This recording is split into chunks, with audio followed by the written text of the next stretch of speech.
नमस्कार, सगरमाथा टेलिभिजनको प्रस्तुति एसटिभी च्याटमा यहाँलाई स्वागत छ। म सुनिल दाहाल। यतिखेर काठमाडौँमा नेपाल निर्माण व्यवसायी महासङ्घको 23औं साधारण सभा जारी छ। नेपालको निर्माणको मुख्य जिम्मेवारी बोकेकाहरूको यतिखेर साधारण सभा काठमाडौँमा भइरहेको छ। व्यवसायीहरूको साधारण सभाले कस्तो नीतिगत निर्णय गर्छ र त्यो सँगसँगै उनीहरूमाथि लागेका आरोपहरूलाई कसरी उनीहरूले पन्छाउन सक्छन् भन्ने विषय पनि उठिरहेको छ। मुलुकको निर्माणको मुख्य दायित्व बोकेकाहरूमाथि विभिन्न किसिमका आरोप प्रत्यारोप पनि लाग्ने गरेका छन्।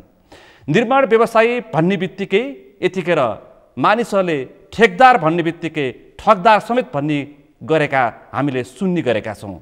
यस्तो किसिमका जुन आरोपहरूलाई कसरी खण्डन गर्न सक्छन् उनीहरूले, यो विषय अहिले महत्त्वपूर्ण रूपमा उठिरहेको छ। मुलुकको आर्थिक समृद्धि जोडिएका जुन सङ्घ संस्थाहरू छन् तिनीहरूलाई किन चुस्त दुरुस्त पार्न सकिँदैन र त्यसको लागि राज्यको मुख्य दायित्व के हुनुपर्छ? आज हामी विशेष गरी निर्माण व्यवसायसँग जोडेका विषय प्रसङ्गमा केन्द्रित रहेर छलफल गर्दैछौँ। यसका विषय उठान गर्ने बित्तिकै राजनीतिक रूपमा सेटिङ, त्यस सँगसँगै कर्मचारी रूपमा सेटिङ र राजनीतिक दलका घर दैलोमा यिनीहरू पुग्ने गर्छन् र त्यही अनुसारको ठेक्का हत्याउँछन् भन्ने किसिमका समेत गम्भीर र सङ्गीन आरोप लाग्ने गरेका छन्।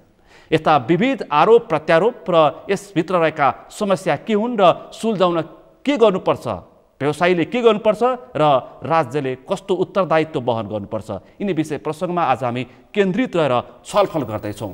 आजको यस छलफलमा मसँग सहभागी हुनुहुन्छ नेपाल निर्माण व्यवसायी महासङ्घका पूर्व अध्यक्ष शर्मा एन्ड कम्पनीका सञ्चालक रमेश शर्मा। यहाँलाई स्वागत छ। धन्यवाद। धन्यवाद सुनिलजी। आराम हुनुहुन्छ? एकदम ठिक छ।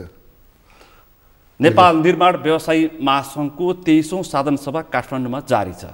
तपाईहरू यो महासङ्घ भनेको समग्र यो मुलुकको निर्माणकर्ता हो। पूर्वाधार विकास बिना राज्यको विकास हुँदैन भन्ने जुन किसिमको कन्सेप्ट छ त्यसको दायित्व तपाईँहरूको काँधमाथि छ। यो साधारण सभाले अहिले मैले प्रसङ्ग पनि उठाएँ, तपाईँहरूमाथि गम्भीर प्रकृतिका आरोप प्रत्यारोप लाग्ने गर्छ। तपाईँहरू त्यसको प्रत्युत्तर पनि दिँदै हिँड्नु भएको छ, तर प्रत्युत्तरमा जनताले र सम्बन्धित पक्षले विश्वास नगरेको अवस्था पनि छ। यसलाई नीतिगत रूपमा जनतालाई विश्वास हुने गरी, तपाईँको कार्यशैली परिवर्तन हुने गरी यो महाधिवेशनले अथवा यो साधारण सभाले के निर्णय गर्न सक्छ? धन्यवाद सुनिलजी। बडा गहन प्रश्न यो। सायद मलाई लाग्छ आज 20औं वर्षदेखि यो प्रश्नको म आफै पनि जवाब खोजिरहेको छु र दिने कोसिस पनि गरिरहेको छु। मैले 20औं वर्षको प्रसङ्ग यसरी उठाएँ कि सायद म अध्यक्ष भएको 20 वर्ष भयो र अध्यक्ष निर्माण व्यवसायी महासङ्घको स्थापना मेरै कार्यकालको बेला भएको थियो। त्योभन्दा अगाडि सङ्घको रूपमा थियो। महासङ्घ म अध्यक्ष हुँदाखेरि बन्यो। त्यसपछि देशको विभिन्न कुना कन्दारामा गएर जिल्लामा फैलिएका निर्माण व्यवसायी सङ्घहरूलाई एउटै सूत्रधारमा मिलाउने अभियानमा लागे।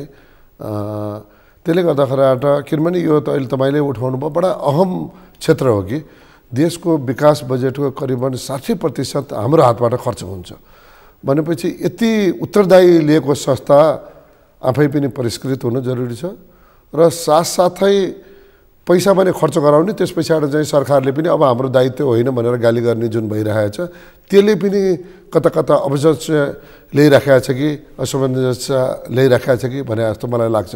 त्यसले गर्दाखेरि एक किसिमको म्याच्युरिटी समयमा आउनुपर्ने छ र मलाई लाग्छ अहिलेको हाम्रो जुन तपाईँले प्रसङ्ग उठाउनु भयो, अहिलेको हाम्रो 23औं साधारण सभा, त्यो 23औं साधारण सभामा हामी विशेष गरी सायद यो साल डिस्कसन त अलिकति कम होला किनकि चुनावी साल भएको हुनाले मान्छेको ध्यान अलिकति बढी चुनावी साधारण सभापट्टिमा भइदियो। तर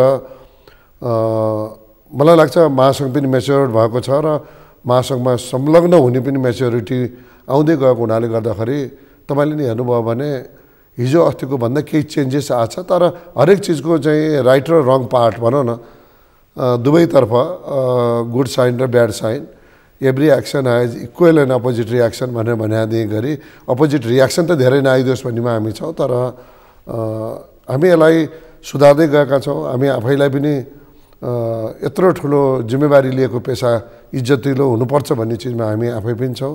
तर त्यसलाई के लाग्छ भने सामूहिक प्रयास चाहिँ हुनुपर्छ जस्तो मलाई लाग्छ। पक्कै पनि हिजो मात्रै खरिद नियमावली 11औं पटक संशोधन भएको छ, त्यसप्रति भने तपाईँहरू अलि खुसी देखिएको जस्तो हामीले महसुस गरेका छौँ। यो विषय प्रसङ्गमा आउँछु। खरिद ऐन गएको सरकारको पालामा 3 पटकसम्म खरिद ऐन परिवर्तन भयो, परिमार्जन भयो, त्यसको उपलब्धि के भयो भनेर प्रति प्रश्न पनि गरे मानिसहरूले। तर त्यसतर्फ पनि आउँछु। त्यसभन्दा अगाडि यो 23औं साधारण सभाले तपाईँहरूको नेतृत्व चयन गर्ने मात्र होइन कि यसमा नीतिगत केही निर्णय गर्न पनि आवश्यक छ। किनकि मैले भने कि हामीले भन्छौँ 40% अथवा तपाईँहरू 60%को हाराहारीमा देशको मूल बजेट तपाईँहरूको काँधमा हुन्छ, तपाईँहरूको दायित्वमाथि हुन्छ।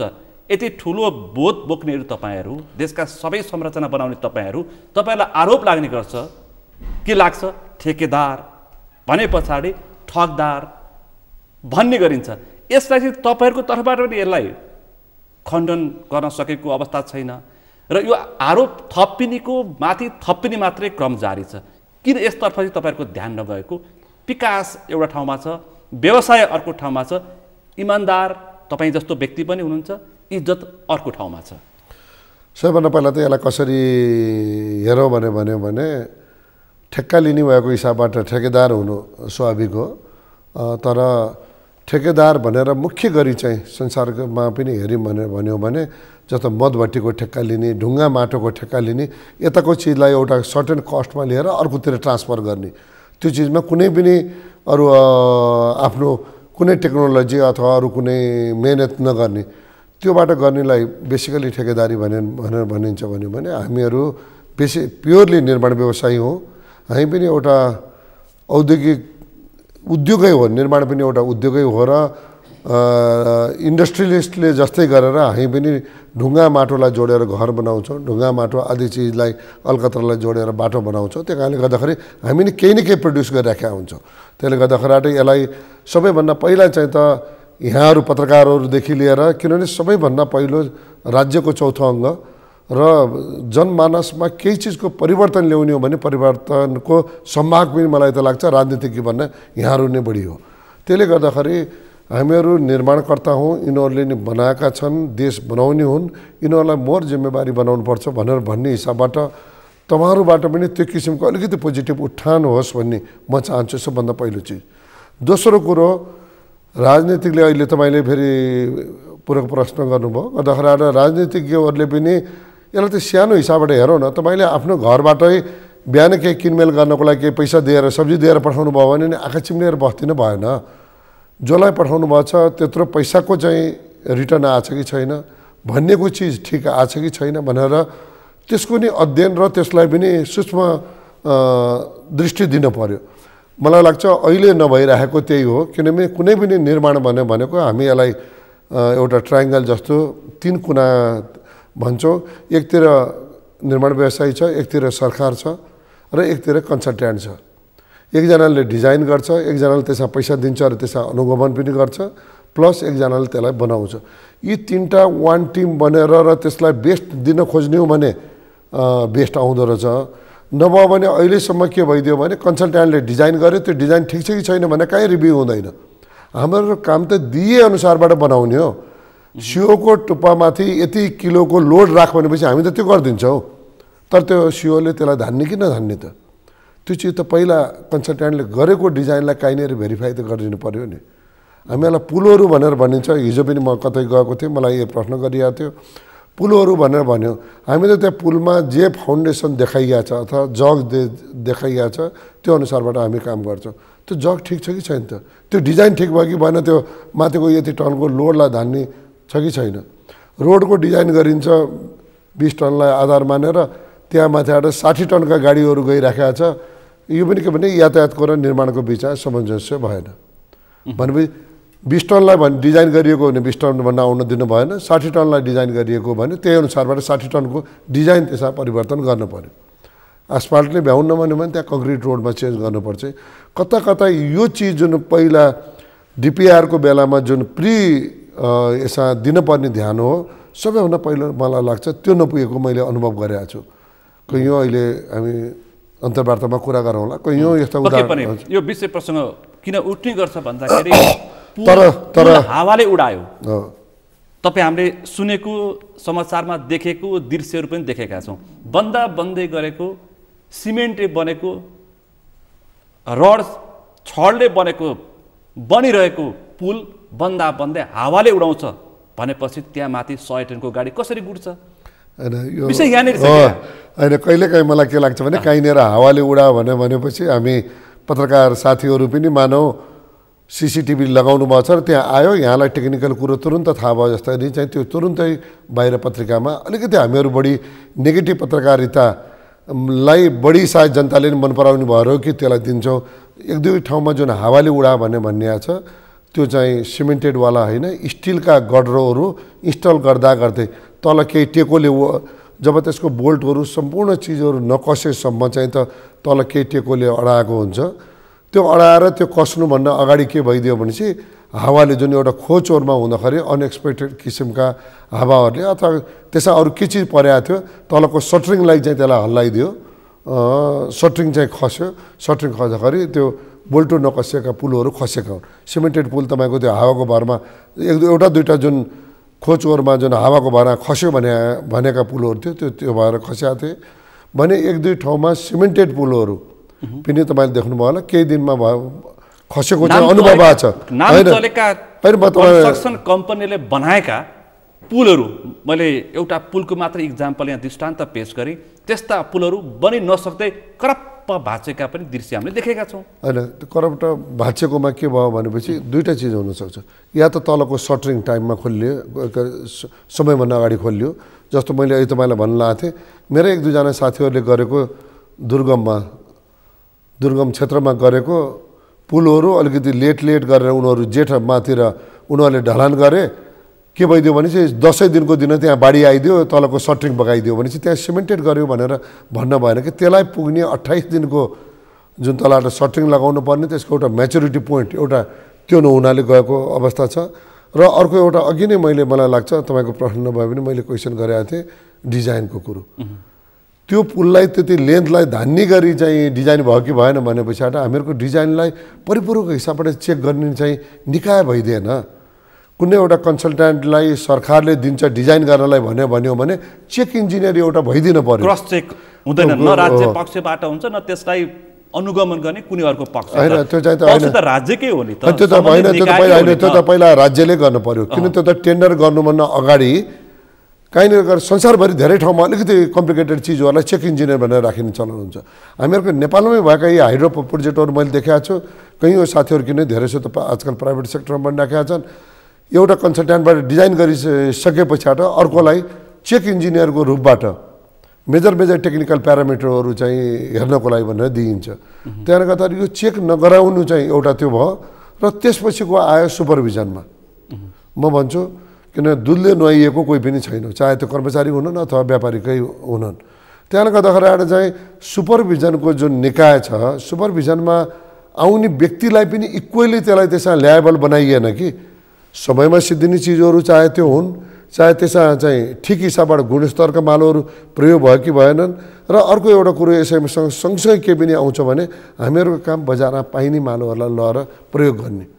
यो पनि फेरि आयो, राज्यकै कुरो आयो हुन त तपाईँकोसँग अर्को प्रश्न होला। तर नेपाल गुणस्तरको त्यो काम हो, बजारबाट उठाएर पनि हरेक फ्याक्ट्रीहरू चेक गर्ने। केही दिन अगाडि आयो, नाम नलिउँ, एउटा सिमेन्ट फ्याक्ट्रीलाई गुणस्तरले बन्द गराइदियो केही दिनको लागि। र अहिले त्यो सिमेन्ट फ्याक्ट्री फेरि उनीहरूले आफ्नो ओभरअल रिभ्यू हेर्नलाई अहिले बन्द गरिराखेको छ। भने हामीले चाहिँ त डे टु डेको चाहिँ सिमेन्टी त हामी चेक गर्दैनौँ नि। गुणस्तरको छाप लगाएको छ, नेपालको नाम चलेको ब्रान्ड छ भने त हामी त्यो सिमेन्टीलाई युज गऱ्यौँ। त्यसले गर्दाखेरि सिमेन्टी डन्डी लगायत चाहिँ जुन अलकत्रा नेपालभित्र भित्रिन्छ गुणस्तरताको पनि मापन राज्यले राज्य होइन गुणस्तर विभागै त्यत्रो चाहिँ किन हामीहरूले काम के गुणस्तर विभागको काम के भन्ने तपाईँको प्रतिबद्धता म क्रमिक रूपमा तपाईँसँग स्पष्ट हुने गरी छलफल गर्छु। यो सान्दर्भिकता छ। तपाईँहरूको महासभाको 23औं साधारण सभा र तपाईँहरूमाथि बारम्बार लाग्ने आरोप र यसभित्र आएका व्यवसायी कस्ता छन् भन्ने उठेका प्रश्नहरू पनि तपाईँलाई म तेर्सो आउँछु। सुरुमा गरौँ तपाईँहरूमाथि लागेका दागहरूको कुरा गर्छु, त्यसपछि म क्रमिक रूपमा व्यवसाय कुरा गर्छु। यस्तोसम्म देखिएको छ कि निर्माण व्यवसाय क्षेत्रमा तपाईँहरू जस्ता पनि व्यक्तिहरू हुन्छ, तपाईँहरू व्यावसायिक रूपमा पनि परिपक्व, तपाईँहरू प्राविधिक रूपमा पनि परिपक्व, दक्षताको रूपमा पनि तपाईँहरू परिपक्व हुनुहुन्छ। तर यस क्षेत्रभित्र रमेश शर्मा पनि हुनुहुन्छ, एउटा नाम चलेको गुन्डा, डन, बिचौलिया जे भनौँ त्यो पनि निर्माण व्यवसायी भनेर त्यसको छातामाथि बसिरहेको छ। भनेपछि मैले भन्न खोजेको तपाईँहरूमाथि लागेका आरोपहरूमाथि तपाईँहरूले मापदण्ड बनाउनु पर्छ नि त। यस क्षेत्रमा आउनको लागि हरेक सेक्टरमा आउन मापदण्ड, तपाईँहरूको क्षेत्र पनि जो आए पनि हुने, 8 क्लास पढेको आए पनि हुने, PhD गरेको आए पनि हुने, अनि कस्तो बन्छ? विकास हो, निर्माण हो, पूर्वाधार हो, समृद्धिको कुरा हो। अवश्य मलाई लाग्छ सरकारसँगको अर्को हाम्रो चाहिँ झगडा यसैमा चलिरहेको छ। हामी के भनिरहेका छौँ भनेपछि जस्तो एउटा सानो इक्जाम्पल दिउँ, सबैले सर्वसाधारण जनताले पनि बुझ्ने भाषामा ब्याङ्कहरूकै कुरा गरौँ। ब्याङ्कहरू एउटा लिमिटमा सरकारले खोल्न दियो बटाबट लाएर, पछि राष्ट्र ब्याङ्कलाई नै त्यो अनुगमनमा गाह्रो भयो, उसले त्यसपछि नयाँ लाइसेन्स दिन बन्द गर्यो, लाइसेन्स लियो भने पनि कडाइका साथ बनाइदियो र भएका ब्याङ्कलाई नै मर्जरमा जानको लागि प्रेरित गर्यो। तर निर्माण व्यवसायी नेपालमा कतिवटा चाहिने त? जापान जस्तो ठाउँमा 1700 छन् रे, हामीहरूको यहाँ 17,000 चाहिने कि नचाहिने? जापानमा जम्मा 1700 निर्माण व्यवसायी देशमा जसले विश्वको एउटा विकासको नमुना देखाएको छ। नमुना देखाएको छ। नेपालमा चाहिँ 17,000 छौँ हामी। 17,000 निर्माण व्यवसायी छौँ। झन् यो बढ्ने क्रम त अब झन् द्रुत रूपमा किन छ भने पहिला त एउटा निर्माण मन्त्रालयले मात्रै दिन्थ्यो लाइसेन्स, अब स्थानीय निकायलाई डी क्लासको स्थानीय तहले दिन्छ भने 700+ स्थानीय तहले अब त्यहाँनिर त्यो स्थानीय तहमा केही बजेट गयो भने भाइ भतिजा बुहारी साला सालीको नामबाट इमिडिएटली डी क्लासको लाइसेन्सको लागि केही चाहिँदैन, कुनै पनि किसिमको चाहिँदैन। एकजना ओभरसियर भए अथवा मिनिमम छ क्या डाटा, यो त मलाई हिजो आजको थाहा भएन। भनेपछि अरू चाहिँ त्यो लाइसेन्स दिनेमा अब कडाइ हुने कि नहुने, भएका चिजलाई परिष्कृत गर्ने कि नगर्ने, निर्माण व्यवसायी महासङ्घले कुरा उठाइराखेको छ मर्जरको कुरो। बरु मर्जरमा भएकालाई पनि मर्जरमा इन्करेज गरेर हामीहरू इन्टरनेसनल लेभलका कन्ट्र्याक्टर चाहिँ निर्माण व्यवसायी बन्ने कि नबन्ने, मतलब यो राज्यले नै सोच्ने बेला आयो। हामी चाहिँ त्यो एउटा के भयो भने चाहिँ त्यसलाई इम्प्लिमेन्ट गर्ने निकाय भएको हुनाले हामीले यी सूक्ष्म रूपले विदेशानी देखेको हिसाबबाट, अध्ययन गरेको हिसाबबाट हामी सरकारलाई यो चिज प्रस्तुत गरिरहेका छौँ सुनिलजी। तर त्यो ठाउँको निकायले यो चिजलाई फिल गर्न पर्यो कि यही हो हाम्रो कर्मचारी तन्त्रमा के छ भने 6 महिनामा फेरिया छन्, 1 वर्षमा फेरिया छन्, 2 वर्ष पनि राम्रोसँग चल्दैनन्, नबुझेका मान्छे त्यो ठाउँमा आउँछ। प्रधानमन्त्रीको कार्यालय अन्तर्गतै PPMO छ भनेपछि खरिद ऐन हो, जुनले खरिद ऐन नियावली गर्छ। हुनसक्छ निर्माण मन्त्रालयबाट अब यिनीहरूको वर्गीकृत गर्नेदेखि लिएर अब यो नयाँ लाइसेन्स दिने नै पनि त्यो एकै ठाउँमा राखिने हो कि त्यो भने प्रधानमन्त्री अन्तर्गतमा त्यसलाई राख्नको कारण पनि के हो भने चाहिँ त्यो माथि सूक्ष्म अनुगमन हुन सकोस्। त्यो माथि प्रधानमन्त्रीकै कार्यालयको भनेपछि त्यहाँका स्टाफहरूले पनि अझ राम्रोसँग काम गरून् भनेर। तर त्यो कस्तो ठाउँ भएर गयो भने कर्मचारी फालिएको हुने भन्ने चाहिँ हिसाबबाट त्यो ठाउँ हुन गयो, थन्काउनको लागि भनेर बनाइएको जस्तो भयो। नियमावली अथवा त्यो ठाउँमा पठाइन्छ भन्ने किसिमको चाहिँ बाहिर हल्ला भएपछि गरिन्छ र व्यवहारवाद पनि त्यस्तै देखिन्छ। यो विषय प्रसङ्गमा म आउँछु, यो खरिद ऐनको सन्दर्भमा पनि आउँछु। म त्यसभन्दा अगाडि तपाईँहरूले स्पष्ट पार्नुपर्ने र तपाईँहरू आफ्नै कारणले पनि केही आरोपहरू तपाईँहरूले बेहोर्नु परेको छ। फेरि मापदण्ड कुराकानी गरी कस्ता व्यक्ति, कस्ता मान्छे, चुल्ठे, मुन्डे, गुन्डा, नेताका छोरा, आफन्त जो भए पनि निर्माण व्यवसाय हुन पाउने, यो मापदण्डको विषयमा खरिद ऐन संशोधन मात्रै होइन कि मापदण्डको विषयमा पनि तपाईँहरू होइन। मापदण्ड मेन कुरो के भन्छ, राज्यले अधिकार दिएपछि म चुल्ठे मुन्द्रे सबै चिज भए पनि जबसम्म मलाई कतैबाट म कारबाहीमा परेको छैन भनेपछि म यो देशको नागरिक भएँ। त्यो कारणले गर्दाखेरि कुनै चुल्ठी मुन्द्रेलाई नि त्यो कारणले उसलाई बन्देज गर्न डाइरेक्टली मिलेन हो। बन्देज गर्न एउटै चिज के गर्न सकिन्थ्यो भने लाइसेन्स लिँदाखेरि मिनिमम चाहिने क्राइटेरिया अलिकति स्ट्रिक्टनेस भइदिएको भए सायद त्यसले लाइसेन्स लिन सक्दैन थियो होला, एउटा कुरा। अनि अर्को एउटा कुरो, कामै लिएपछि जस्तो भनौँ न हामीहरूको यहाँ अलिकति बिग्रिएको के छ भने जोइन्ट भेन्चर भयो भनेर भन्यो भने तपाईँ र म जोइन्ट भेन्चर गऱ्यो, मैले तपाईँलाई छोडिदिएँ, तपाईँको क्षमता के हो भने थाहा छैन। सायद तपाईँमा क्षमता थियो भने पहिला तपाईँ मसँग जोइन्ट भेन्चर माग्न पनि आउनुहुन्थेन होला नि त। तर हामीहरू नि कतिचोटि जोइन्ट भेन्चर दिनु बाध्य के भयौँ भने मलाई के राजनीतिक प्रेसर आएको हुन्छ कि चाहिँ त्यो विभागको हाकिमको प्रेसर आएको हुन्छ। नेपाल सानो ठाउँ छ, सबैले सबैलाई चिन्ने, यार त्यो सबै चिज उसले गर्छ, ग्यारेन्टी नि उसले बनाउँछ, उसले गर्छ, उसले काम गर्छ। त्यस्तै चिजले म धेरै प्रोजेक्टहरू अहिले सफर पनि गरिरहेका छु, धेरै साथीहरू सफर पनि गरिरहेका छन्। यो चिजमा हामीले विभिन्न किसिमका सुझावहरू दिएका छौँ, त्यो सुझावहरू इम्प्लिमेन्ट भएन। त्यही भएर नि मेरो भनाइ के भनेपछि यहाँनिर सबैलाई कहिलेकाहीँ हामी समानुपातिक सबै उठ्नुपर्छ भन्दाखेरि 50औं वर्ष कटेका निर्माण व्यवसायीहरू पनि एउटै ठाउँबाट माथि उठ्न नसक्ने, तलकोलाई नै रातारात 50 वर्षको एक्सपिरियन्सवाला सरह हुनुपर्ने जुन एउटा हाम्रो एस्पिरेसन जुन अहिले बढेर गएको छ, सायद अब त्यो पनि एउटा बाधक हो कि। त्यही भएर हामीहरू छलफल गर्दैछौँ। तर के भन्छ यो एउटा महासङ्घ भनेको एउटा निकाय के भयो भने सरकारले लाइसेन्स दिएपछि यसले तँलाई त ठिक त बेठिक भनेर छुट्याउन मिलेन।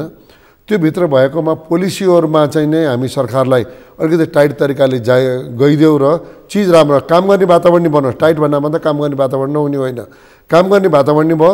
मैले गलत गरेँ भने म पनि सजाको भागी हुनु पर्यो, तर उहाँले अर्कोले गल्ती गर्यो भने, मलाई अनुगमन गर्ने निकायले गल्ती गर्यो भने ऊ पनि सजाको भागीदारी भइदिनु पर्यो।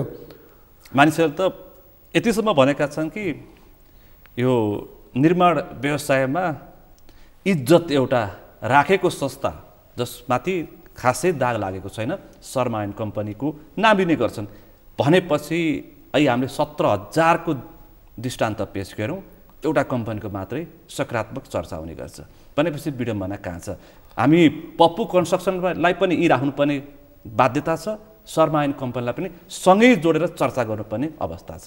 यसको अन्त्यको जुन आवश्यकता छ कहिलेसम्म पुरा हुन्छ भन्ने प्रश्न मेरो खासमा चाहिँ। होइन, हिजो अस्ति चाहिँ एउटा भयो के भनेपछि अब उहाँ पनि मेरो एउटा साथी हो, सायद कुनै बेलाको राम्रो कम्पनी हो, उसको थाहा नहुने बेला कता कता भन्नुहुन्थ्यो हरिनारायणजीले कि मेरो बुवाबाटै काम सिकेँ भनेर। उहाँकै गाउँमा हाम्रो एउटा प्रोजेक्ट थियो अरे, त्यहीबाट पनि उहाँलाई काम गर्ने किसिमको इन्करेज र इन्सेन्टिभ्स आएर काम गर्नको लागि भन्ने। सायद पछि गएर उहाँ अलिकति ओभरलोडेड काम जस्तो कतिचोटि हामीलाई नै राज्यले भन्छ। हिजै पनि हाम्रो निर्माण मन्त्रीज्यूले राम्रो कुरो राख्नुभयो, तपाईँहरू यो बढी घटीमा काम नलिनुहोस्। कुनै पनि एउटा चिज भनौँ, तपाईँले एउटा मोबाइल गर्नुभयो, किन्नुभयो र त्यो मोबाइलको यदि 1 लाख रुपियाँ छ भन्यो भने तपाईँलाई चिनेर उसले आफ्नो नाफाको हिसाबबाट डिस्काउन्ट दिएला 5% 10% दिएर 90 रुपियाँमा आउला, 100 रुपियाँको चिज चाहिँ 1 लाखको 90,000मा आउला। तर त्यो 60,000मा त आउने होइन नि।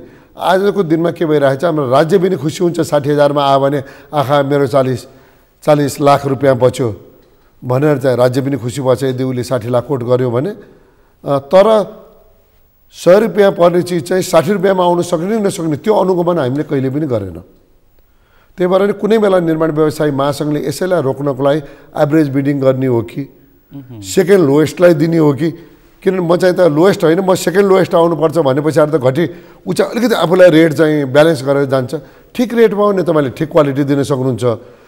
हाल्ने बेला मन परी रेट हाल्ने, अनि त्यस पछाडि त्यो रेटमा सिद्धाउनको लागि मैले के गर्ने भयो भने सकिन्छ भने कहाँनिर लुपोल्स खोज्न थाल्ने भए, सकिएन भने घाटा खाएर पनि काम गर्नु पर्यो। तपाईँ विषय प्रसङ्ग अत्यन्तै सान्दर्भिक ठाउँमा उठाउनु भयो कि हामी संरचना खोज्छौँ युरोपियन स्ट्यान्डर्डको, विदेशी स्ट्यान्डर्डको हामी संरचना खोज्छौँ, निर्माण त्यस्तो होस् भन्छौँ, अनि 40% बिलोमा गएर हामी टेन्डर बिड गर्छौँ।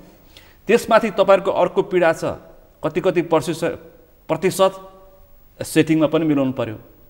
नेता कार्यकर्ता कर्मचारी डिजी सबैलाई मिलाउनु पर्यो, त्यो पनि तपाईँहरूमाथि अर्को बाध्यता छ। तपाईँले खुलेर भने पनि नभने पनि त्यो चलेको चलन हो होइन। यसलाई त कर्मचारीले थाहै चलन भनिसके होइन, यसलाई त संस्कारको रूपमा लिइसकेका छन्। यो त नियम जस्तै भइसकेका छ।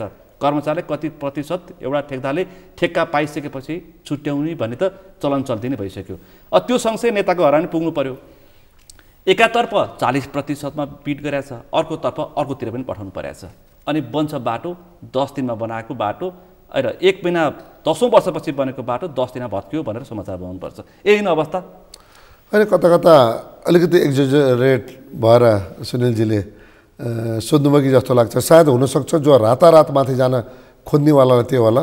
केही दिन अगाडि मात्र तपाईँले हालका निर्माण मन्त्रीज्यूबाट रेणु यादवजीसँग इन्टरभ्यू लिनुभएको थियो। तपाईँले सायद मेरो कम्पनीको नामै लिएर नि सोध्नुभयो। उहाँले मैले सुनेको छु, देखेको छैन, भेटेको छैन भन्नुभयो। अवश्य हो, काम गर्ने प्रोफेसनल मान्छेलाई नेताको घर चाहनु पर्दैन। त्यो कारणले गर्दाखेरि उहाँलाई उहाँका मलाई जाने जरुरत परेन, उहाँले मलाई चिन्नुभएको थिएन। तर उहाँले नेपाल सानो ठाउँ छ, हामीहरूले राम्रो काम गर्छौँ भन्नेमा नाम छ, उहाँले नाम सुने भने भन्नुभयो, मलाई खुसी लाग्यो। त्यो कारणले गर्दाखेरि यति साह्रो त नहोला हो। आजकल रातारात उठ्न खोज्ने, नेता कहाँ गएर उसका भनाउने गर्न सक्यो भने पाइएला कि भन्ने। म कतिचोटि प्रधानमन्त्रीज्यूकोमा म पुगेकै हुन, सायद अहिलेको हालका प्रधानमन्त्रीज्यूकोमा नि अहिलेको नियमावलीको लागि जुन 11औं संशोधनको सिलसिलामा एकचोटि पुग्नु बाहेक आज उहाँ प्रधानमन्त्री हुन लागेको करिबन अब 8-10 महिना हुन लागिसक्यो। खै मलाई एकचोटि चाहिँ नेताको घरमा त जान त परेन हो। सुपरभिजन गर्नेहरूसँग भने हामीहरू डे टु डेको कन्ट्याक्टमा हुन्छौँ नै, हुनु पनि पर्छ, किनकि मैले अघि नै भने त्यो नङ्ग्रो मासुको हिसाबबाट जानुपर्छ। तर यहाँ विडम्बना के बिग्रिएको भने यहाँ जिम्मेवार दुईटालाई बनाइएन। म के भन्छु भने मैले व्यवसायलाई बनाइयो, न सम्बन्धित सबैलाई बनाइयो, न सम्बन्धित मन्त्रीलाई बनाइयो। निर्माण व्यवसायी अथवा उद्योगीहरूलाई त अलिकति बनाइएको छ, भएन भने तुरुन्तै उसको लागि कालो सूचीमा राख्ने आदि चिजहरू नभएका होइनन्। तर त्यो पनि बनाउनलाई कहिलेकाहीँ अलिकति ढिलो गरियो, किनकि तपाईँले मलाई चिन्नुभएको छ, मेरो बेला मैले यसलाई किन गर्ने, भोलिको अर्को हाकिम आओस् अर्कोले गरोस् भनेर हामी नेपालीपनले त्यो एउटा मलैजा पनि गऱ्यौँ।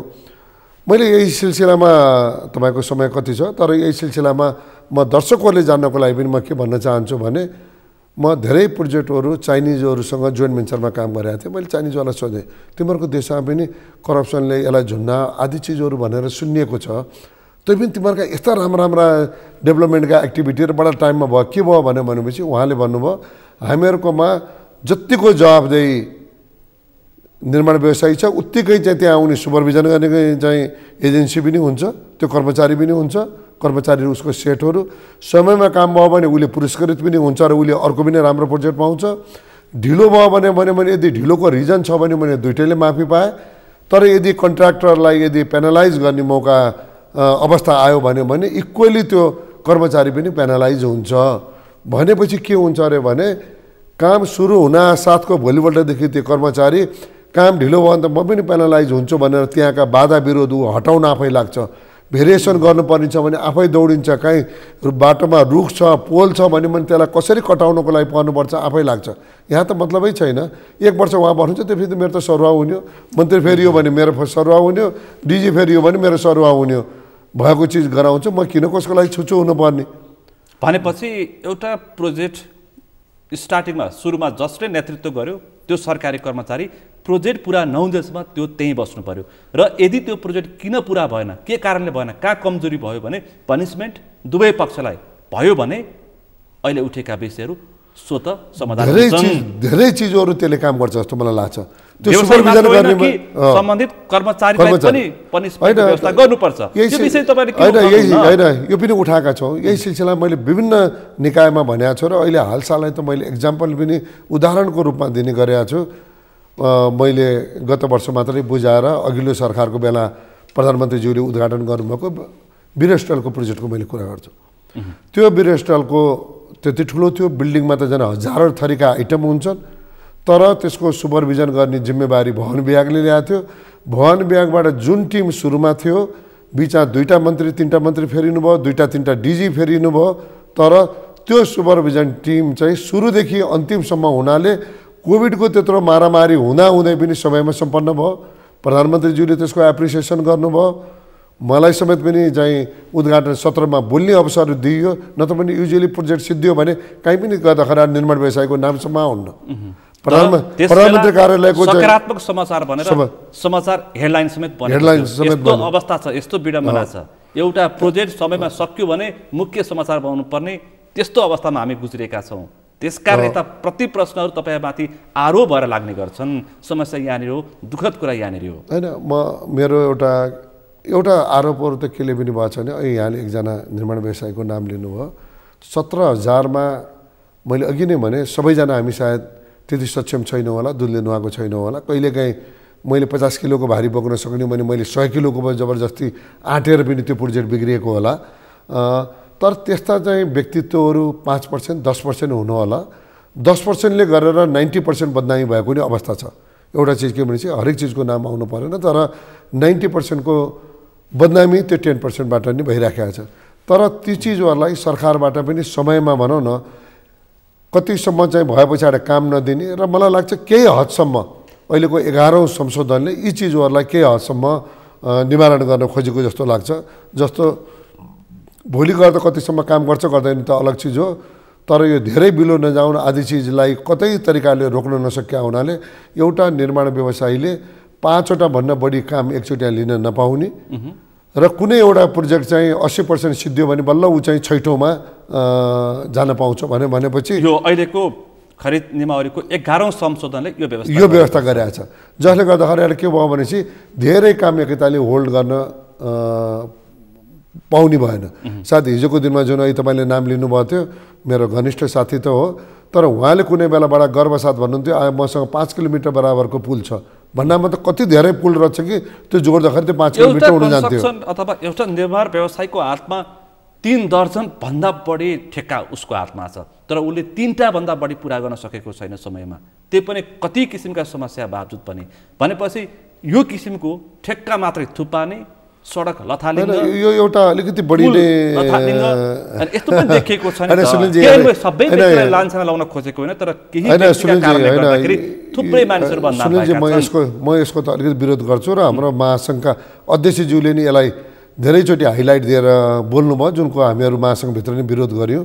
एउटा चिज के हो भने चाहिँ मेरै कम्पनीको हेर्नुहुन्छ भने म सायद एकचोटि यहाँ 5वटा 6वटा भन्दा बढी काम गर्न सक्दिनँ होला, मैले आफैले गर्ने गरी 5-6वटा भन्न लिइनँ।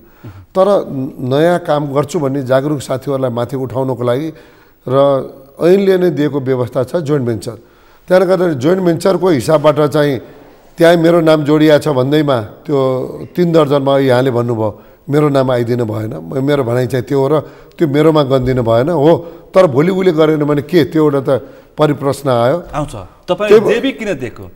यहाँ यतिसम्म चलन चल्ती छ कि तपाईँको एउटा राम्रो कम्पनी सोर्स फोर्स लाएर जेबी लिइसकेपछि त्यो काम पुरा नगर्ने।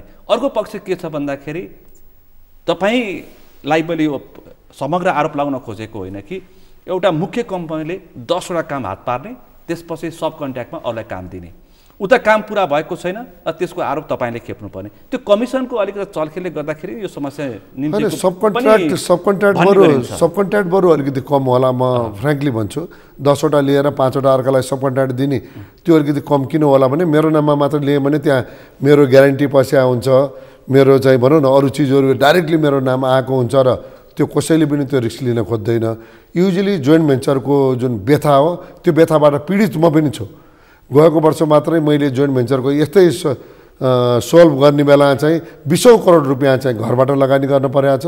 20औं करोडले साथ मैले काहीँ जमिन पनि बेचेँ, लोन पनि आफ्नो बढाएँ। तर कहिलेकाहीँ यो बाध्यता भएर पनि हामीहरूलाई जोइन्ट भेन्चरको बाध्यता नपरोस् भन्नको लागि यसको लागि नीति निर्माणको कर्तालाई मैले विभिन्न किसिमको सुझाव दिएको छु। थाहा छैन अहिले 11औं संशोधनमा आए कि आएन। म नै एकचोटि चाहिँ माओवादी द्वन्द्वकालमा म भारतमा टेन्डर हाल्न गएको थिएँ। त्यहाँ टेन्डर हाल्ने बेला त मैले के देखेँ भने जोइन्ट भेन्चर तपाईँ र म जोइन्ट भेन्चर भयो भने कतै एकजना नभागोस् भन्नको लागि दुईटैले चाहिँ ग्यारेन्टी बराबरी राख्नुपर्ने आफ्नो हिस्सा अनुसार भनेपछि दुईटै दायित्व आयो। अब नेपालमा अहिलेसम्म के छ भने तपाईँ र म जोइन्ट भेन्चर भयो भने ग्यारेन्टी एकजनाले राखे पुग्छ। त्यो भएपछि मैले के सोचेँ भने उसले ग्यारेन्टी राख्छ, उसैले गर्छ, मलाई यसो अलिअलि मेरो नाम बापतको केही पैसा दियो भन्छ त मलाई मेरो कम्पनीलाई बसी चाहिँ 1-आधा%, 1-2% त आयो नि भनेर भन्ने चाहिँ जुन मैले इजी टेकिङ गरेँ। अथवा म माथि कतैतिरबाट प्रेसर पऱ्यो कि तेरो त केही पनि दायित्व पर्दैन, ग्यारेन्टी नै उसले राख्छ, काम पनि उसले गर्छ, प्लिज पेपर प्रयोग गर्ने त्यो दिदियो भने मैले अहिले चाहिँ नाम नलियो कमिसन नआए पनि गर्दाखेरि कहिलेकाहीँ बाध्यता विभागीय मन्त्रीले भन्यो आफूलाई वहीँ अन्तर्गत काम गर्नुपर्छ, कहिलेकाहीँ अप्ठ्यारो विभागीय महानिर्देशकले कहिलेकाहीँ भनिदिनुहुन्छ होइन मलाई अलिकति प्रेसर पऱ्यो तपाईँले त्यसलाई जोइन्ट भेन्चर दिनु, त्यो काम गर्ने मान्छे हो भने भोलि उसले काम गर्दैन। विषयवस्तु सबै जोड्दाखेरि सबै कुरा सेटिङ मिलेमतोमा आउँछ। मिलेमतो नै बोध हो, एउटा विकासको कुरा हो, संरचना बनाउने कुरा हो। त्यो सोर्स फोर्स भन्दा पनि यो जनताले प्रयोग गर्नेको विषय हो। अर्को विषय यहाँ कहाँनिर उठ्छ भन्दाखेरि चाहिँ यो ठेक्काको मिलेमतो कुरा निकै सेटिङ, अझ अङ्ग्रेजीमा भन्दाखेरि सेटिङको चर्चा तपाईँहरूभित्र निकै हुने गर्छ। एउटा कम्पनीले 5वटा काम लिएको हुन्छ अथवा 7वटा काम लिन्छ। अहिलेको नियमावली संशोधनले 5वटा मात्रै भन्यो, बढीमा 5वटा भन्दा तर पाउँदैनस् भन्यो। यसभन्दा अगाडि अहिले मैले प्रसङ्ग पनि उठाएँ 15वटासम्म काम लिने, काम कहीँ पनि एउटा पनि पुरा भएको छैन, तर उसको हैसियत हेर्दाखेरि, उसको त्यो रहनसहन हेर्दाखेरि, उसको हप्कीदप्की हेर्दाखेरि, उसको ठाँट हेर्दाखेरि चाहिँ अर्बौँको काम गरिसकेको जस्तो देखिने, घर गाडी खानपिन, अनि काम कुनै पनि ठेक्का पुरा भएको छैन, कुनै पनि काम पुरा भएको छैन, उसको रहनसहन आकासिसक्यो भनेपछि काम पुरा नगरेर राज्यले दिएको पैसा मात्रै चलाएको जस्तो देखियो नि। यतिसम्म भने कि एडभान्स लिने, जग्गामा पैसा हाल्ने, सेयरमा पैसा हाल्ने, विगतमा चलेका चर्चा यता थिए। सायद केही साथीहरूले त्यो गर्नुभयो जस्तो हामीले नै अहिले अनुभव गऱ्यौँ र त्यो पनि कैयौँ साथीहरूलाई बाध्यता के भइदियो भने ब्याङ्क ग्यारेन्टी बनाउनको लागि तपाईँले एउटा कोल्याटरल राख्नुपर्छ सम्पत्ति। पछि यो मुद्दामा धेरै यसो सर्वोच्च अदालतबाट मुद्दा जितेपछि अर्काको तपाईँको सम्पत्ति मैले ग्यारेन्टी राखेर नपाउने, त्यसलाई ब्याङ्कले मान्न छोड्यो। तपाईँ त्यो कम्पनीमा सेयर होल्डर भएकै हुनु पर्यो, नभयो भने तपाईँको सम्पत्ति मैले ग्यारेन्टी राख्न नपाउने। पछि ब्याङ्कहरूले यो स्ट्रिक्टनेस गर्न थाले, यो कडाइ गरे। भनेपछि त तपाईँलाई काम गर्नको लागि ग्यारेन्टी चाहियो, ग्यारेन्टी गर्नको लागि तपाईँलाई कतै न कतै धन सम्पत्ति चाहियो, स्थिर चाहिँ, चाहे जग्गा होस् चाहे घर होस्। त्यो कारणले नै गर्दाखेरि आएर चाहिँ साथीहरूलाई कहिलेकाहीँ पैसा ग्यारेन्टी बनाउनको लागि नै त्यहाँ आएको पैसालाई घर जग्गामा हालेर त्यसैलाई ग्यारेन्टीको रूप प्रयोग गर्न नै परेको हुनसक्छ। एउटा कुरो त्यो। दोस्रो कुरो तपाईँले भनेको एकदम सही हो, काम लथालिङ्ग पारेर ठाड बाब चाहिँ त त्यो हुनै सक्दैन कि त्यो एक दिनको लागि उयो हामीहरूको ठाडा भाषा भन्यो भने हामी कहिलेकाहीँ भन्छौँ नि त्यो मुतको न्यानो भने थिएँ, एकछिनको लागि त्यसले न्यानो हुनसक्छ, तर त्यो एकछिनपछि त्यो चिसो भएर जान्छ।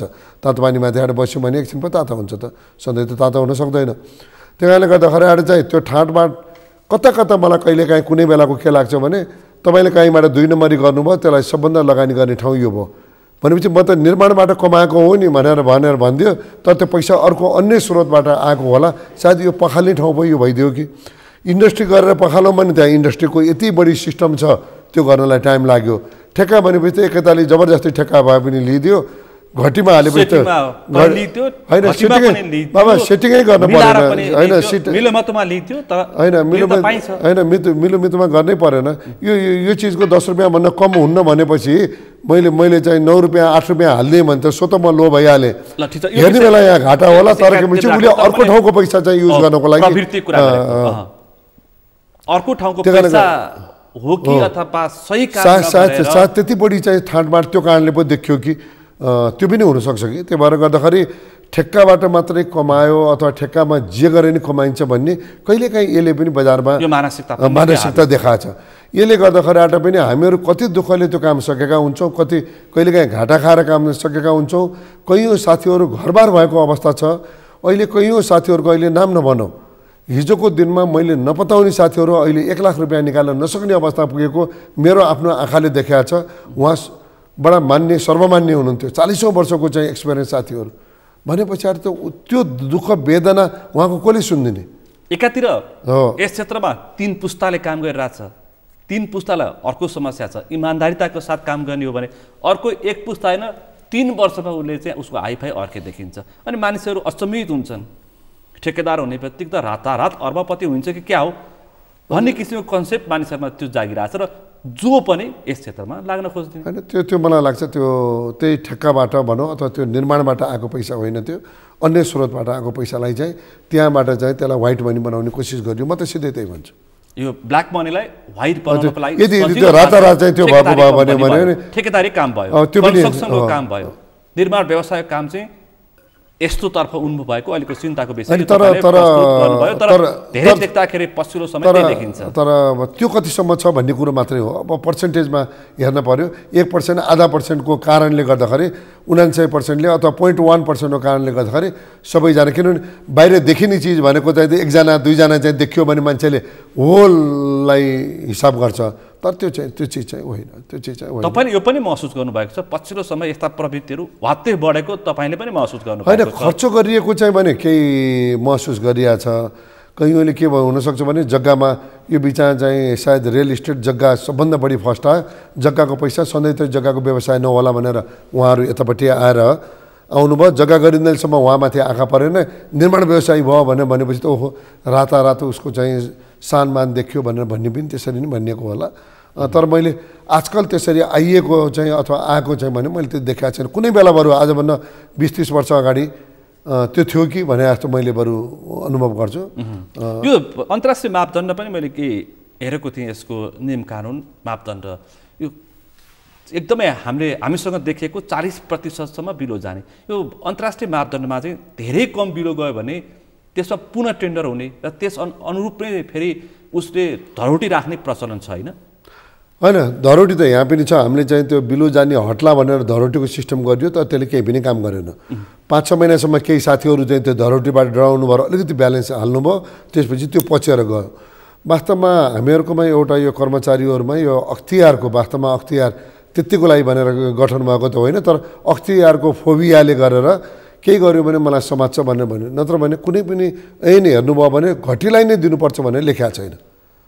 सैद्धान्तिक रूपले ठिक भएको निर्माण घटी भएको सैद्धान्तिक रूप लिएर सबै काम गर्ने हिसाबबाट टेक्निकली पनि साउन्ड भएको फिनान्सियल पनि गर्न सक्ने हिसाबबाट घटीलाई दिनु भनेर ऐनमा त त्यो भनिएको छ। तर के भनेपछि आएर चाहिँ सेकेन्ड घटीलाई दियो भने भोलि बिहान अख्तियारमा पर्छ, अख्तियारले पनि फेरि त्यो चिजमा उहाँहरूले पनि त्यो इभ्यालुएट गरिदिनुहुन्न। त्यो इभ्यालुएट नगरेर चाहिँ गर्दाखेरि आएर चाहिँ बेकार म किन कारबाही पर्ने, भोलि काम भयो हुन्छ, नभए यो आफै घरबार जान्छ भनेर जुन यो घटीलाई परिष्कृत भयो यही नहोस् भन्नको लागि हामीले सेकेन्ड घटीलाई दोस्रो लोएस्टलाई चाहिँ दिने नियम बन्यो भने सायद त्योबाट रोक्न सक्छौँ कि भनेर हामी भन्यो।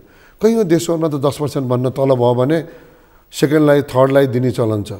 कयौँमा जस्तो मलाई कता कता मेरो बुवाले सुनाउनुहुन्थ्यो, उहाँले यो 22-25 साल 30 सालतिरको कुरो हो भनेर भन्नुहुन्छ।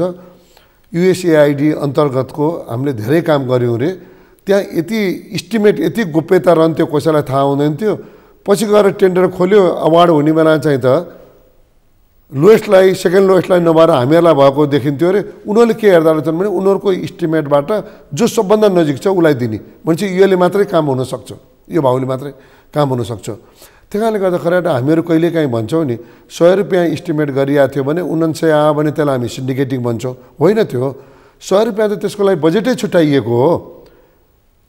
सरकारी इस्टिमेटबाट लगत लिँदाखेरि चाहिँ त्यो 100 चाहिँ त त्यसलाई लाग्छ नै भन्ने भनेर भनेको। यदि यो पुलको लागि 10 करोड रुपियाँ लाग्छ, यसको टेन्डर 10 करोड रुपियाँको लागि खोलिन्छ, तर एउटा निर्माण व्यवसायले 5 करोड अथवा 6 करोडमा हाल्छ भनिसकेपछि यो कहाँनिर फरक त यहीँनिर देखियो समस्या होइन। त्यो एउटा पुल 10 करोडको लागि एउटा इस्टिमेट तर राम्रो काम हुन सक्दैन, हालिन्छ 6 करोडमा बन्छ कस्तो बन्दै बन्दैन। अनि अहिले मैले जोडेका केही प्रश्नहरू त्यहाँ पनि पुर्याउनै पर्ने समस्या छ। बन्दैन भनेपछि बन्दैन, जबरजस्त बन्छ भनेर तपाईँहरू काम गरिरहनु भएको होइन, बन्दैन। त्यस पछाडि गएर हो यही म भन्छु कि नियमन निकायको के काम हो त, त्यस्ता टेन्डरहरू सदर गरिन भएन, पर्यो रि गरिन पर्यो।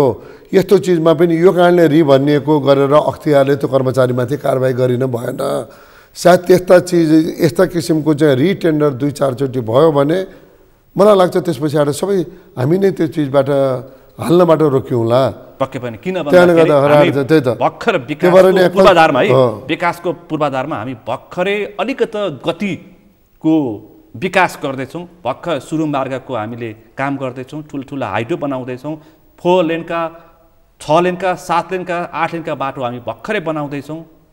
सुरु मार्ग भर्खरै सुरु भएको छ भनेपछि अब हामीले यो विषयमा अत्यन्तै गम्भीरताका साथ बहस थाल्नुपर्ने आवश्यकता भइसक्यो। हामी निर्माणको भर्जिन ल्यान्ड भन्छौँ हामीले होइन, अब हामी भर्खरै गति लिँदैछौँ। होइन, नेपाल एउटा डेभलपिङ कन्ट्री हो, सायद मेरो बुवाले सुरु गरेको कम्पनी हो। म यसैमा किन लागेँ भने यो त डेभलपिङ कन्ट्री हो, विकासोन्मुख देशमा सबभन्दा बढी कामै हामीहरूको आउँछ भनेपछि यसलाई नै क्यारी अन गर्नुपर्छ भनेर भन्यो। मैले अघि नै पनि सुरुमा पनि तपाईँलाई भनेको थिएँ राज्यबाट पनि यसलाई हेरिएन भने मैले एउटा सानो उदाहरण दिन चाहन्छु। म भर्खर लाग्ने बेलाको चिज हो, 48-49 सालतिरको कुरो हो। म आफ्नो अध्ययन पुरा गरेर आएर जाउलाखेलको मोडमा जुन भएको दूरसञ्चारको बिल्डिङ छ त्यसको टेन्डर निस्किएको थियो।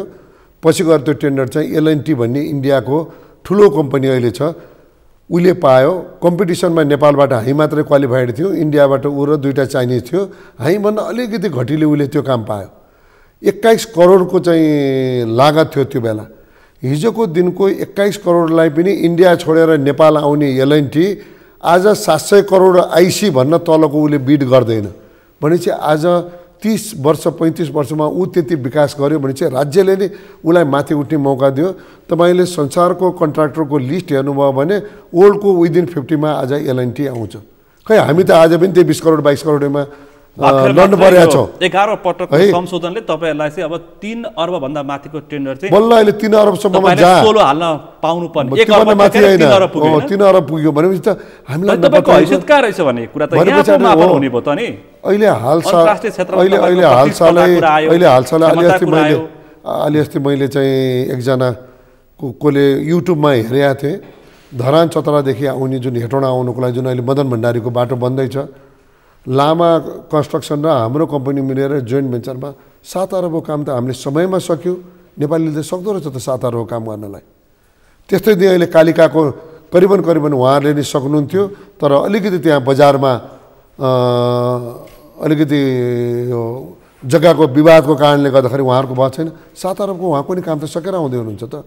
यही वीर अस्पताल तपाईँले भन्नुभयो 2.5 अरबको काम, त्यो पनि मलाई नपत्याएर त्यहाँ जोइन्ट भेन्चरमा त चाइनिजको नाम राखेँ। चाइनिजकोले त्यहाँभित्र चाहिँ छिर्न पनि छिरेन, देखाउनको लागि राख्यो र उसलाई मैले कमिसन दिनु पऱ्यो भने चाहिँ राज्यबाट चाहिँ छ नि एउटा चाहिँ भनौँ न अफिसियली 2-4% चाहिँ विदेशी मुद्रा त बाहिर गयो। हामी सरकारसँग यो नि लड्दा अहिले पनि हामीले त माग गरेको त करिबन 5 अरब थियो, तर ठुला साना सबैको बिचमा भएपछि हामी एउटा निर्कोलमा 3 अरबमा पुग्यो।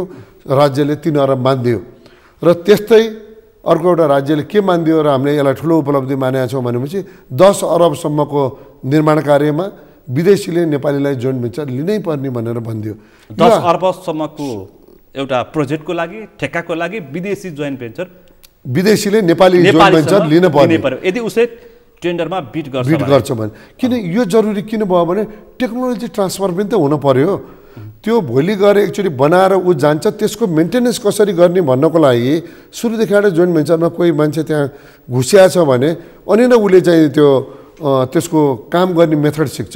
त्यही भएर अघि नै तपाईँले एउटा कुरा निकाल्नु भएको थियो, यो जुन अगाडि भत्किनु भयो पछाडि भत्किने, आज भने 20 वर्ष अगाडि बनाएको बाटो जस्तो जाम्नीले काठमाडौँमा का वासीहरूलाई अहिले जसले सुनिराख्नु भएको छ उहाँलाई बुझ्न सहिलो। कोटेश्वरदेखि सूर्यविनायकसम्मको बाटो अहिले जाप्नेले 4 लेन बनाइदियो। सूर्यविनायकदेखिको धुलिखेलसम्मको पिच स्विसको एडमा मेरो कम्पनीले आजभन्दा 22 वर्ष अगाडि बनाएको। 2001मा हामीले ह्यान्डओभर गरेको बाटो करिबन आज 22 वर्ष हुन्ला। खै त अहिले पनि बाटो चाहिँ जबकि त्यो बेलातिर सिन्धुली जाने ट्राफिकको लोड क्यालकुलेसन थिएन, बीपीआईए बनिसकेको थिएन, बीपी राजमार्ग बनिसकेको थिएन, त्यो सँगसँगै यो त्यो अहिले बल्ल बनेको थिएन। बल्ल अहिले आएर चाहिँ त्यो बाटो चाहिँ नयाँ मेन्टेनेन्स गर्ने अवस्थामा पुगेको छ। चल्यो त 20 वर्ष त 8 वर्षलाई भनेर डिजाइन गरिरहेको थियो त्यो बेलातिर गर्ने बेला।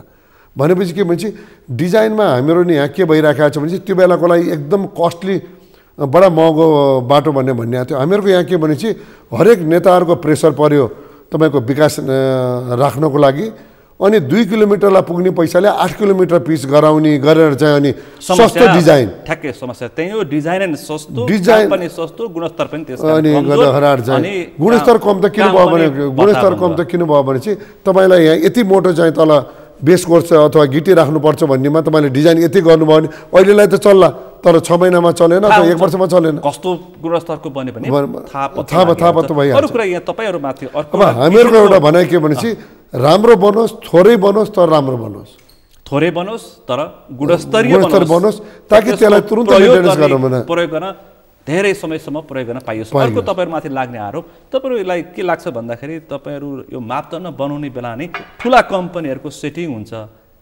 मापदण्ड बनाउने बेला नि, अनि त्यस अनुसार नै ठूला कम्पनीहरुले काम हात पार्छन् र सानाले काम नपाउने अवस्था सिर्जना गर्छन् भन्ने किसिमका आरोप लाग्ने गर्छ।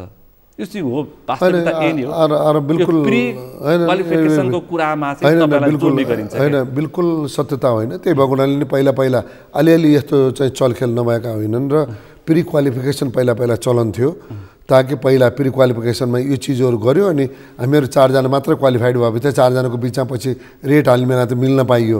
त्यही चिज भयो भनेर अहिले क्वालिफिकेसन र रेट सँगसँगै हाल्नुपर्छ। क्वालिफाइडमा 2 जना भए पनि रेट त्यहाँ चाहिँ दर भाउ त्यहाँ 16 जनाले हालेको हुनसक्छ। त्यसले गर्दाखेरि पिपिएमओको एउटा सर्टेन गाइडलाइन्स छ।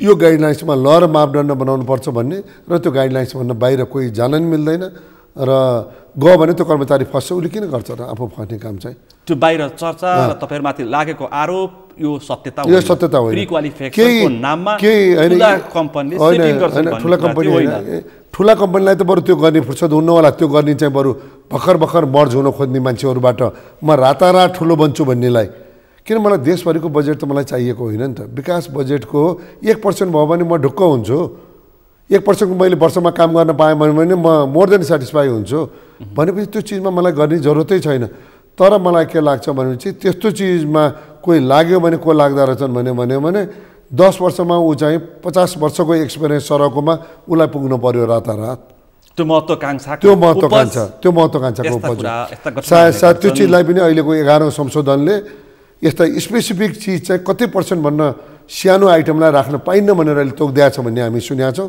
त्यो भयो भने केही हदसम्म त्यो चलिएको थियो भने त्यो अब बन्द हुन्छ यो हिजो मात्रै प्रधानमन्त्रीले पनि भन्नुभयो एमसिसीमा टेन्डर गर्ने हैसियत राख भनेर तपाईँहरूलाई प्रश्न गर्नुभयो हैन हजुर अवश्य तपाईँहरू केही कम्पनीले अन्तर्राष्ट्रिय जगतमा गएर पनि प्रतिस्पर्धा अन्तर्राष्ट्रिय अरू विदेशमा गएर पनि प्रतिस्पर्धा गरेर काम गर्नुभएको छ अब सक्नुहुन्छ तपाईँहरूले होइन अब पहिला त टेन्डरको साइज कस्तो निस्किन्छ त्यो माथि भर पर्छ उहाँले हिजो भन्न खोजेको मुख्य गरी के थियो भने एमसिसीको विरोध हामीले किन गर्यौँ हिजोको दिनमा मलाई थाहा छैन र तर विकासशील संस्थाहरू जति पनि छन् चाहे त्यो उद्योग वाणिज्य महासङ्घ सिएनआई च्याम्बर लगायत निर्माण व्यवसाय महासङ्घले त्यसको हमेसा स्वागत गरेको हाइड्रोको भाउ चाहिँ यति बढी उत्पादन भइराखेको छ ट्रान्समिसन नहुनाले तपाईँ हामीहरूको घरमा चाहिँ अस्ति जाडोमा कति बत्ती झ्यापझ्याप गर्यो बत्ती नपुगेर पार नपुगेर होइन कि त्यो ट्रान्समिसन लाइनले चाहिँ त्यो धान्न नसकेर त्यही भएर अहिलेको एमसिसीको जुन हो सायद मेरो कम्पनी छैन र हामी नेपाली निर्माण व्यवसायीहरू त अलिकति कम छौँ आउनु त केही विदेशी आउनन् तर एमसिसीको राम्रो पक्ष के छ भने तपाईँले इन्डियाले दिएको एक्जिम ब्याङ्कको नै लोन हेर्नुहोस् अथवा चाइनाले दिएको एक्जिम ब्याङ्क चाइनाको लोन हेर्नुहोस् जस्तो चाइनाको लोनै हेर्नु भने पोखरा एयरपोर्ट त्यो त लोन हो नि नेपाल सरकारले लिएको लोन र one of the costly loan छ त्यो त्यति हुँदै पनि त्यहाँ उनीहरूले के कन्डिसन राख्यो भने चाइनीले नै काम पाउनुपर्छ भन्ने जुन देशको लोन त्यही देशको कम्पनीले पाउनुपर्छ भन्ने अहिलेको इन्क्लुडिङ तपाईँको यो टनल पनि त्यही हो जापानिजको लोन हो त्यो गरेर एयरपोर्ट पनि त्यही हो तर एमसिसीमा के छ भनेपछि उनीहरूले अमेरिकन कन्ट्र्याक्टर आउनुपर्छ भन्ने छैन नर्मल ग्लोबल टेन्डर गरिनेछ त्यसमा चाइनिजदेखि लिएर जसले पनि काम लिन पाउन सक्छ हो त्यही कारणले गर्दा हिजो प्रधानमन्त्रीज्यूले त्यही प्रतिस्पर्धाको लागि तपाईँहरू तयारी हुनुहोस् भन्नुभयो सायद हामी नेपाली निर्माण व्यवसायीहरू ट्रान्समिसनमा त अलिकति कम छौँ होला हामी कति छिर्छौँ तर सडक छ तर सडक जन्जाल करिबन 10 अरब जतिको सडक सञ्जाल छ त्यसको लागि हामी बेफिक्रीका साथ इन्तजार गरिरहेका छौँ अन्तिममा शर्माज्यू यो 40 अर्बको जुन धरोहर फिर्ताको विषय तपाईँले बारम्बार उठाउने गर्नुहुन्छ अनि यो जुन आर्थिक तरलता छ यो आर्थिक तरलताको विषय यहाँ गएर जोडिएको छ कि जुन पूर्वाधार विकासमा भएको पैसा पुँजीगत खर्च नहुनुको कारणले गर्दाखेरि अहिले आर्थिक तरलता र देश आर्थिक सङ्कटमा फस्दैछ भन्ने चिन्ता बढेको छ चौतर्फी रूपमा यो पैसा बाहिर आयो भनेदेखि चाहिँ केही भए पनि यो समस्या हल हुने देखिन्छ मलाई लाग्छ यो एउटा यो पनि ढिलो भयो हामी प्रधानमन्त्रीज्यू अर्थमन्त्रीज्यू लगायतलाई हामीले यो अहिलेको जो संशोधन हो आजभन्दा 2 महिना अगाडि 3 महिना अगाडि नै आउनुपर्छ भन्ने हामीले भनिराखेका थियौँ र सायद यो बजारको यो तरलता चाहिँ केही हदसम्म थाहा छैन 30-40 अरब बजारमा आउनाले के कति काम गर्छ भन्ने तर केही हदसम्म यसले ठुलो टेवा पुग्छ र ठुलो राहत पुग्छ भन्ने हामीले अनुभव गरेका छौँ र यो 11औं संशोधनमा त्यो परेछ भन्ने सुनेका छौँ हामी ड्राफ्टमा त हामीले हेरेका हौँ तर फाइनल अब आज भोलितिर फाइनल आउला अध्ययन गर्ने मौका तपाईले पाइसक्नु भएको छैन तर यो आयो भने चाहिँ अहिलेको आर्थिक तरलतामा सहज होइन यसले आर्थिक तरलतामा एउटा सहजता हुन्छ एउटा निर्माण व्यवसायीहरूले कैयौँमा कम्प्लिट गर्न नसकेको योजनाहरूलाई उहाँले यो पैसालाई लगाएर काम गर्न सक्नुहुन्छ यो पनि सरकारले बडा ढिलो सोच्यो कि पहिलो कोभिड हुनासाथै हामीले संसारका विभिन्न ठाउँको निकायहरूको अध्ययन गर्दाखेरि भारतले र अस्ट्रेलियाले यो चिजलाई इम्प्लिमेन्ट गरेर छ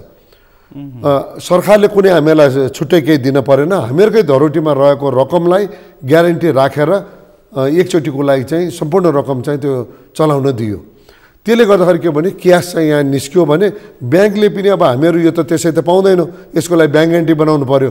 40 अरबको ब्याङ्क ग्यारेन्टी बनाउँदाखेरि ब्याङ्कलाई पनि कति कमिसन आउँछ हेर्नु त। त्यो कमिसनले गर्दा ब्याङ्कलाई आम्दानी आयो, हामीहरूले चाहिँ त्यो पैसा चाहिँ चलाउनु पायौँ, पैसा साइक्लिङ भयो। त्यसले गर्दा मलाई लाग्छ यसले ठुलो राहत हुन्छ। र यदि अब राजपत्रमा निस्के पछाडि आइतबार सोमबारसम्ममा राजपत्रमा आउला भन्ने हामी आशा गरेका छौँ 11औं संशोधन। र यदि यसमा यो छ भन्यो भने 10-15 दिनमा तपाईँले हेर्नुहोला 15-20 अरब हुँदै गरेर चाहिँ 30 अरबसम्म हामीहरूले अनुमान गरेको हिसाबबाट 30 देखि 40 अरब बजारमा इमिडिएटली फ्लो हुनेछ।